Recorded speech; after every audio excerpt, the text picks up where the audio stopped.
அன்பு ஆண்டவரே, உம்முடைய வார்த்தைகளை கேட்பதற்கு எங்களை உம்முடைய சமூகத்தில் அழைத்து வந்த தயவிற்காய் உம்மை துதிக்கிறோம்.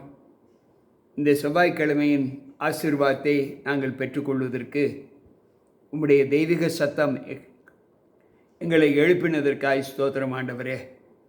வந்திருக்கின்ற எங்கள் ஒவ்வொருவருக்குள்ளும் உம்முடைய கிருபை தங்கி இந்த நாளை நாங்கள் உமக்கு பிரயோஜனப்படுத்த என் தேவன் எங்களை ஆண்டவரே சீராக்கம். மீட்பர் இயேசு கிறிஸ்துவின் நாமத்தில் ஜெபிக்கிறேன் நல்ல பிதாவே, ஆமென். அன்பு பிள்ளைகளே, மீண்டும் கர்த்தருடைய வார்த்தைகளை கேட்பதற்கு வந்திருக்கிற உங்கள் அனைவருக்கும் ஆண்டவர் இயேசு கிறிஸ்துவின் நாமத்தின் நல்வாழ்த்துக்களை தெரிவித்துக் கொள்கிறேன். கர்த்தர் நம்மோடு இருப்பாராக. வேதாகமத்தில் ஆண்டவர் நமக்கு ஆலோசனைகளை, நல்ல புத்திமதிகளை சொல்லி கொண்டு வருவதை நாம் எல்லோரும் அறிவோம். ஆனால் இங்கே வேதம் சொல்லுகிறது, அடிக்கடி புத்தி சொல்லுதல் சிலருக்கு பிடிக்காது. சொன்ன ஆலோசனைகளையே சொல்லி சொல்லி இருப்பது அநேகருக்கு பின்னடைவை ஏற்படுத்தும். ஆனால் பவுல் சொல்லுகிறார், எபேசியர் 4வது அதிகாரம் 1வது வசனத்தில் அவர் சொல்லுகிற வார்த்தை என்னவென்றால், ஆதலால் கர்த்தர் நிமித்தம் கட்டுண்டவனாகிய நான் உங்களுக்கு சொல்லுகிற புத்தி என்னவெனில், நீங்கள் அழைக்கப்பட்ட அழைப்பை பாருங்கள், அதற்கு பாத்திரவான்களாக நடந்து என்று சொல்லுகிறார். இங்கு வேதத்தில் ஆண்டவர் சொல்லுகிற வார்த்தை,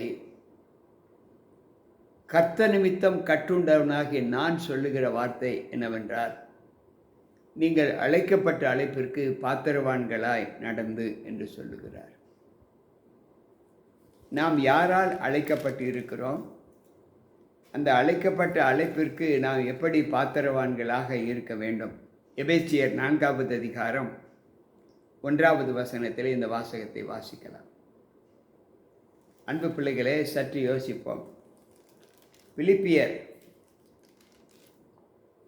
3வது அதிகாரம் 1வது வசனம் இப்படி சொல்லுகிறது, மேலும் என் சகோதரரே, கர்த்தருக்குள் சந்தோஷப்படுங்கள்.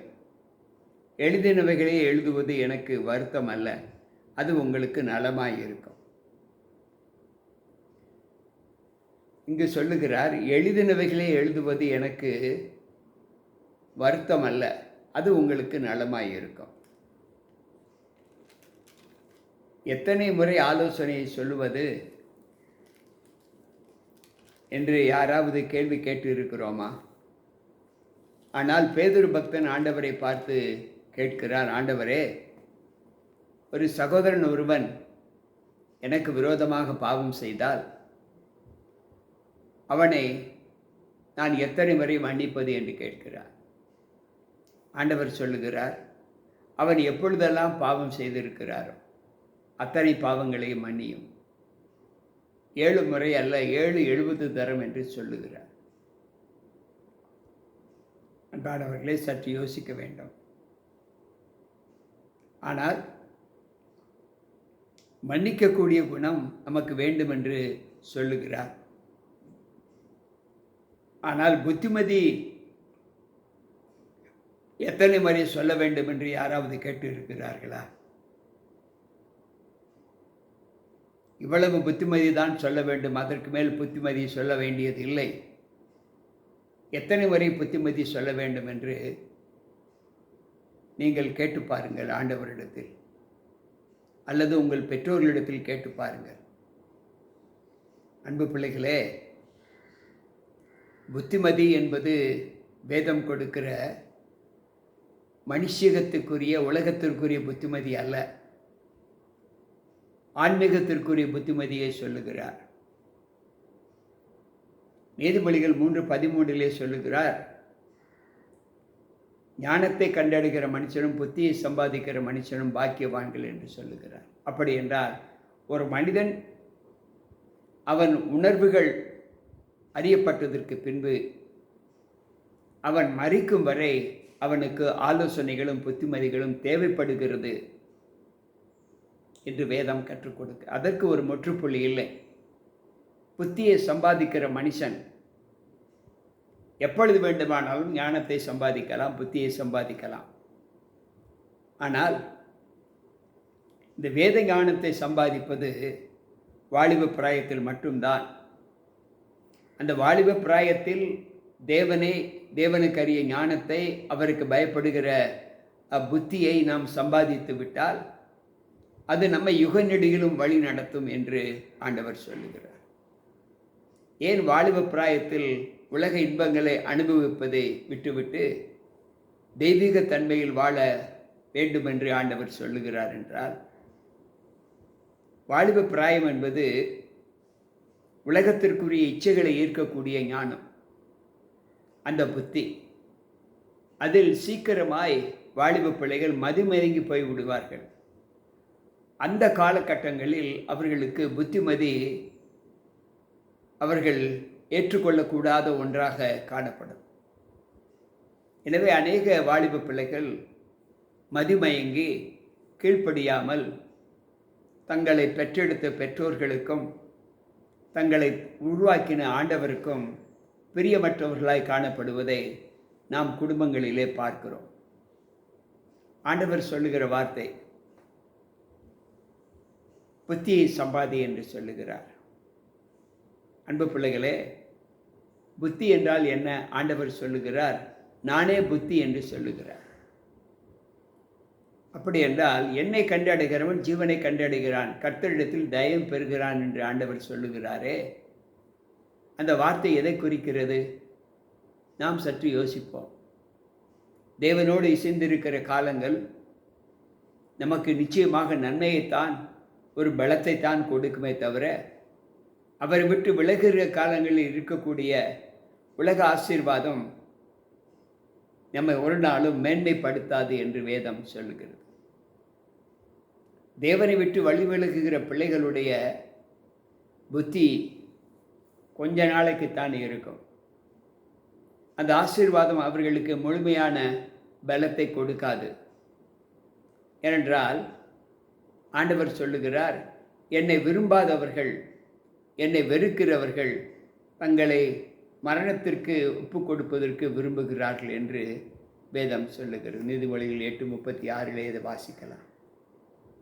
அன்பு பிள்ளைகளே, நம்முடைய காலங்கள் தேவ சமூகத்தில் திட்டமாய் தீர்மானிக்கப்பட்ட ஒன்றாகத்தான் காணப்படுகிறது. ஏனென்றால் அவர் நம்மை அவர் சாயலாக உண்டாக்கினார். மனுஷகத்தில் நாம் மனுஷக பிறப்பில் பிறந்திருந்தாலும் கர்ப்பத்தின் கனி அவரால் கிடைக்கும் பலன் என்று வேதம் சொல்லுகிறதே. பிள்ளை பிறப்பதும் பிள்ளை பெறாமல் இருப்பதும் அவர் கொடுக்கிற ஈவு. ஆனால் இன்றைய சூழ்நிலையில் நாம் தேவனுக்கு பயப்படுகிற ஒரு அனுபவத்தை நம்முடைய வாழ்க்கையில் பெற வேண்டும் என்றால் அவர் கொடுக்கிற ஆலோசனை, புத்திமதி எத்தனை முறையாக இருக்கட்டும், சலிப்பில்லாமல் அதை கேட்க வேண்டும். அன்பு பிள்ளைகளே, உலக அறிவு ஒரு மனிதனை இருமாப்புக்கு உள்ளாக்கும் என்று வேதம் சொல்லுகிறது. 1 கொரிந்தியர் 8வது அதிகாரம் 1வது வசனத்தை வாசிப்போம் என்றால், அறிவு மனிதனுக்கு இருமாப்பை உண்டாக்கும், அன்போ அவருடைய நற்குணத்தை மேன்மைப்படுத்தும் என்று சொல்லுகிறார். பிரசங்கி 1:18 வாசிப்போம் என்றால், அறிவு பெருத்தவன் நோவு பெருத்தவன் என்று சொல்லுகிறார். இது உலக அறிவை குறித்து ஆண்டவர் சொல்லுகிறார். இன்றைய சூழ்நிலையில் இன்றைக்கு உலக மக்கள் படைத்தவரை தேடுவதை விட்டுவிட்டு உலகத்தை தேடுகிற அனுபவத்தில் தான் வாழ்ந்து கொண்டு இருக்கிறார்கள் என்பது வேதம் சொல்லக்கூடிய ஒன்று. அது எல்லோரும் அறிந்த ஒன்று தான். மேலை நாடுகளில் சென்று திருமணமாகாமல் பொருள் சம்பாதிக்கக்கூடிய வாலிப பிள்ளைகள் எத்தனை பேர் தங்களை பெற்றெடுத்த பெற்றோர்களை தவிக்க விடுகிறார்கள், உடன் பிறப்புகளை தவிக்க விடுகிறார்கள், உறவுகளை அவர்கள் ஏற்றுக்கொள்வதில்லை, அங்கீகரிப்பது இல்லை. பணம்தான் முக்கியம் என்று நினைக்கிற அந்த பிள்ளைகளுடைய ஜீவிதம் எப்படி ஆண்டவருக்கு பிரியத்தை உண்டாக்கும்? அப்படிப்பட்ட பிள்ளைகளுக்கு புத்திமதி அவசியம்தானே? அன்பு பிள்ளைகளை, ஆண்டவர் நான் மறுபடியும் உங்களுக்கு சொல்லுகிறேன் என்று மறுபடியும் மீண்டும் மீண்டும் சொல்லுகிற ஒரு வார்த்தை என்ன என்றால், பிலிப்பியரின் புஸ்தகம் 2வது அதிகாரம் 5வது வசனத்தை வாசிப்போம். கிறிஸ்து இயேசுவுக்குள்ளான சிந்தையே உங்களிலும் இருக்க கடவது. கிறிஸ்து இயேசுவுக்குள்ளான சிந்தையே உங்களிலும் இருக்க கடவது. அவனவன் தனக்கானவைகளுக்கு அல்ல, பிறனுக்கானவைகள் நோக்க கடவன் என்று பிலிப்பியர் 2:4 ஆண்டவர் சொல்லுகிறார். அன்பு பிள்ளைகளை, சற்று யோசிப்போம். 1 கொரிந்தியர் 10வது அதிகாரம் 24வது வசனம் சொல்லுகிறது, ஒவ்வொருவனும் தன் பிரயோஜனத்தை தேடாமல் பிறனுடைய பிரயோஜனத்தை தேட கடவன் என்று சொல்லுகிறார். இன்றைக்கு நாம் தேடுகிற பிரயோஜனம் நம்முடைய குடும்பத்தை சார்ந்ததாக மட்டும் இல்லாமல் மற்றவர்களை சார்ந்த பிரயோஜனமாக இருக்க வேண்டும் என்று ஆண்டவர் சொல்லுகிறார். இப்படிப்பட்ட இந்த பிரயோஜனத்தை தேடுவதற்கு நாம் தெய்வீக புத்தி பெற்றிருக்க வேண்டும். அந்த தெய்வீக புத்தி இந்த தேவனுடைய வசனத்தை கேட்டு அதன்படி நடப்பதின் மூலமாகத்தான் வருமே தவிர தானாக வராது என்பதை நாம் எல்லோரும் அறிய வேண்டும். அன்பு பிள்ளைகளே, ஆண்டவர் சொல்லுகிற வார்த்தை, எல்லாவற்றிலும் மேலான தெய்வ சமாதானத்தை நாடுகிற பிள்ளைகள் ஒவ்வொருவருக்கும் அந்த சமாதானத்தின் பலத்தை ஆண்டவர் நமக்கு கற்றுக் கொடுக்கிறார். எனவே இந்த நாளில் நாம் கற்றுக்கொள்ளக்கூடிய காரியம், மற்றவர்களுடைய பிரயோஜனத்தை தேடக்கூடிய பிள்ளைகளாக நாம் இருக்க வேண்டும். கர்த்தருக்குள் எப்பொழுதும் சந்தோஷமாய் இருக்க வேண்டும். அது நமக்கு பலனை கொடுக்கும் என்று பவுல் சொல்லுகிறார். எனவே துக்கமுகத்தை நீக்கி மகிழ்முகத்தை நமக்குள் வரவழைக்க வேண்டும் என்றால் கர்த்தருடைய பயத்தை, கர்த்தருக்கு பயப்படுகிற பயத்தை, கர்த்தரால் வரக்கூடிய புத்தி, ஞானம் அவைகளை நாம் ஏற்று அதன்படி நடப்பதற்கான பலத்தை ஆண்டவர் நமக்கு கொடுக்க வேண்டும் என்று நாம் விரும்பி தேவ சமூகத்தில் நம்ம ஒப்புக் கொடுப்போமா? அன்பு ஆண்டவரே, உம்முடைய வார்த்தைகளை கேட்ட எங்கள் ஒவ்வொருவருக்குள்ளும் உம்முடைய கிருபை தங்கி இந்த நாளின் விடியலிலே நாங்கள் கேட்டுக்கொண்ட சத்திய வார்த்தைகள் எங்களுடைய ஆவிக்குரிய பலத்தை தீர்மானிக்கக்கூடியதாய் காணப்பட கிருபை செய்யும். கேட்டுக்கொண்டிருக்கிற ஒவ்வொரு பிள்ளைகளும் பிற நலம் கருதி வாழ என் தேவன் அவர்களுக்கு நல்ல புத்தியை தந்தரில் கிருபை செய்யும். கேட்டுக்கொண்டிருக்கிற எங்களுக்கும் அப்படிப்பட்ட புத்தியை தாரும். இந்த நாளை நாங்கள் இனிதாக்க உம்முடைய பாதத்தில் வந்திருக்கிறோம். உம்முடைய அந்த நற்கருணை எங்களை முற்றிலும் ஆட்கொண்டு உம்முடைய ஜீவிதத்திலே நாங்கள் பங்கு வர எங்களை வழி நடத்தும். மீட்பர் இயேசு கிறிஸ்துவின் நாமத்தில் ஜெபிக்கிறேன் நல்ல பிதாவே, ஆமென். அன்பு பிள்ளைகளே, கர்த்தருடைய வார்த்தைகளை கேட்ட உங்கள் அனைவருக்கும் ஆண்டவர் இயேசு கிறிஸ்துவின் நாமத்தில் வாழ்த்துக்களை சொல்லி மீண்டும் நாளை சந்திக்கும் வரை நம் அனைவரும் தேவனுக்குள்ளாய் இணைக்கப்பட கர்த்தர் நம்மை வழி நடத்துவாராக. ஆமென். மீண்டும் நாளை சந்திப்போம். உங்கள் போதகர் ஜி.கே. ராபர்ட்.